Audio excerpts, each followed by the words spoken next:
the nature of being in those type of companies, specialty chemicals. Well, with that, let's just go ahead and have another quick commercial. Again, I wanted to remind everybody that our Groundhog Challenge is in its 5th year, and you can still join, even though we actually got kicked off on Groundhog Day, February 2nd. Again, it's as simple as sending 5 tickers to us, and we take it from there, and we have a lot of fun just kind of kicking that around. So again, anybody and everybody is invited to participate. I don't know if a groundhog struts or not, but something like a good catchphrase, strut like a groundhog. So with that, we'll turn over to Mr. Kavula up there in mid-Michigan, and he wants to talk about getting a good night's rest. Do I need to switch? Yeah, Mark, shove the screen to me, please. Okay. Everybody just take a sip of your favorite beverage while we switch the screen control to Mr. Kavula. You should have it, Ken. I do, thank you. I'm going to be talking about the stock ResMed today, global leaders in sleep and respiratory medicine. I'm showing you a few of their products right here and giving you a general overview of what they do. That SDB acronym is used pretty universally in this field, standing for sleep disordered breathing. That's a very polite way to say snoring and all related noises that come out of you when you're sleeping. You might notice the women in this particular picture wearing a device to help her with her breathing during sleep. Sleep apnea is one of the things that ResMed aims to deal with, but they develop, manufacture, and then market a lot of different machines and devices to help people sleep better. Their sales are worldwide, with about half in North America and the rest in Asia Pacific and in Europe. You can see that they're pretty evenly divided between masks and accessories, and then flow generators. Those are machines that keep a steady flow of oxygen moving into the user so that they can breathe on a regular basis. There's a lot of market for this. It's estimated that about 20% of the adult population suffers from sleep apnea, with about 2/3 of that audience undiagnosed or misdiagnosed or underdiagnosed. You can see that the 20% breaks down. About 13% of the total population has a mild form of sleep apnea, and about 7% moderate to severe. What I think is being a little bit underestimated is the fact that a lot of sleep apnea becomes diagnosed when people turn 50. And I look at the population as we're moving towards the senior years, and I'm saying to myself that we've really forgotten what this huge generation from 65 to around 45 did to everything as they move through the cycles. Look at the schools in your community. I would hazard a guess that half or more of them were built sometime in the 60s when the baby boomers were just beginning to go to elementary school, and we had this huge disruption in the population. Look at what was happening in society in the late 60s, early 70s to all kinds of social norms, and again the disruption by this one extremely large generation. And I think that health problems that plague older Americans are not just going to slowly seep into our consciousness, but I think they're going to explode in our consciousness, and we're going to suddenly be looking at things that we didn't consider too much even maybe 10 years ago or 15 years ago. I think we kind of put that together with the fact that the government is launching initiatives to identify people that have sleep apnea, and you can read this slide. This comes directly from ResMed itself, but they're especially concerned about the effect of sleep problems on vehicular crashes, and they're especially concerned about the effects of sleep disorders on younger people who many times go undiagnosed until they hit the age of 45, 50, 55. So I think this is a field that only has growth attached to it. You can see the awareness of these types of diseases increasing dramatically from the 70s. I doubt if many people had even heard of sleep apnea in the 70s, and today I think that most of us have at least heard of what it is, and I think that most of us probably know somebody that uses one of these devices and that can explain why they need this device to have a healthy night's sleep. Here's a picture of one of their newest devices.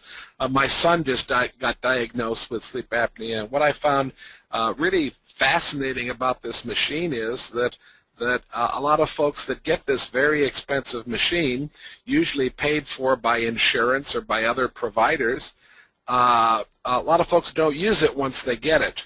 And the newest machines now have little cards, sort of like SD cards for cameras. And when you go to your doctor on a every quarter basis, you have to bring your little chip with you. And the chip goes into a reader, and the reader tells the doctor whether you've been using the machine or not. And if you haven't been using the machine, then ResMed comes and picks the machine up and takes it back. It's an extremely expensive machine, but it's figured that if you're not going to use the technology, we might as well not pay for it anymore. Here's an example of some of the types of masks that are being used. And the more sophisticated the mask looks, the more expensive it tends to be. These mask offerings have been rated as best in their classes but in all types of surveys, all different end user surveys.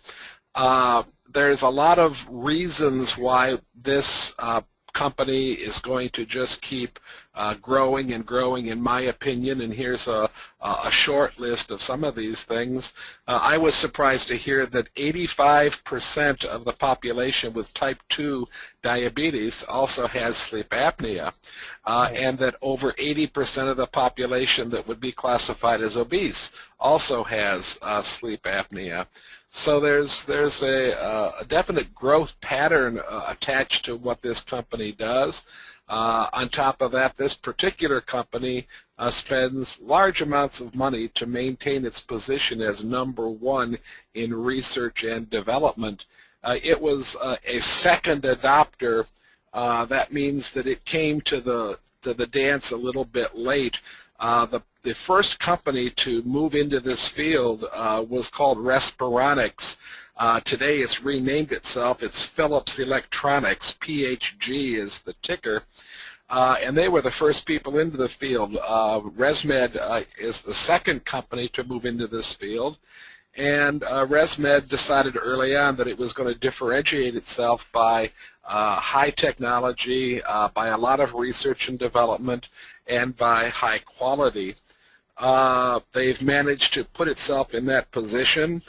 They have a huge amount of free cash, $540 million of free cash, and I'm quoting now from the company itself. I'm quoting from Morningstar. We expect that position to strengthen in future years. Mark has made us aware that the low estimate going forward for our companies might be something that we want to take a look at. I would urge you to read the whole value line report in ResMed's case because the final paragraph in the value line analysis report says something that I hardly ever read in value line. The final paragraph says that in the analyst's opinion, he probably is much too conservative. There's too many things going on for him to quantify, but he's probably much too conservative in his analysis. I don't think you see a value line analyst admitting to that very often. Here's the manifest chart for ResMed. Pretty decent par at 12.7, real nice quality at 80. I'm pretty convinced that this is a stock I'd like to take a look at. and I'm willing to put into this roundtable portfolio. This is the Bulls Say, Bears Say section from the Morningstar report, and I've highlighted one of the Bulls Say areas because I read this time and time again when I was doing my research for this company. So many people feel that one of the big boosts for ResMed is going to be the fact that they're opening up very innovative ways that testing for sleep apnea can be done at home rather than in a laboratory where you have to go and spend a night in a strange place away from your family, away from your responsibilities. ResMed is moving very quickly towards at-home testing for sleep apnea, and I think that will open up a huge portion of the population, making it more likely that they will be tested for this condition if, in fact, they can get a fairly cheap, comfortable way to get it done. I'm going to show you my SSG here. And again, what I like to see up straight and parallel, fairly low debt company, wonderful earnings in the most recent quarter. I will tell you that the company got a surprise right around the first week in January when their CEO abruptly resigned. He resigned to take a position at Care Fusion, another medical device company, not a competitor to ResMed, but luckily, the founder of the company, the founder of ResMed, was the chairman of the board of directors. He had stayed very, very involved with the company, and he has stepped in to lead the company until they can find a new CEO. The stock price did take a little bit of a hit when the resignation was announced, and it's rebounded a little bit again now back to where it was before the resignation. I estimated future earnings growth at around 13%. I did my sales at around 15% and then applied a preferred procedure to it, and I'm getting future earnings around 13%. I thought, fairly conservative on my PEs going forward, looking for a high PE average of around 30 and a low PE average of around 15. That gave me a return of 13.2, which I think was within 0.5% of the return that Manifest reported in its analysis. That always makes me feel a little bit better when I can do an SSG and come fairly close to the Manifest number. So all in all, I really like the management numbers for ResMed. The margins seem to be moving in the right direction. We seem to have a pretty decent return on equity, and debt, of course, is moving also in the right direction, trending downward. So I think it's an interesting stock to take a look at. I think there's a significant drivers behind the possibility for growth, and I'll add that as my pick for the month of February for the roundtable. Thanks, Mark. Well, thank you, Ken. A lot of good points there, even if you did call me a disruption there at some point in the presentation. I don't think I've been referred to as a disruption, at least not lately.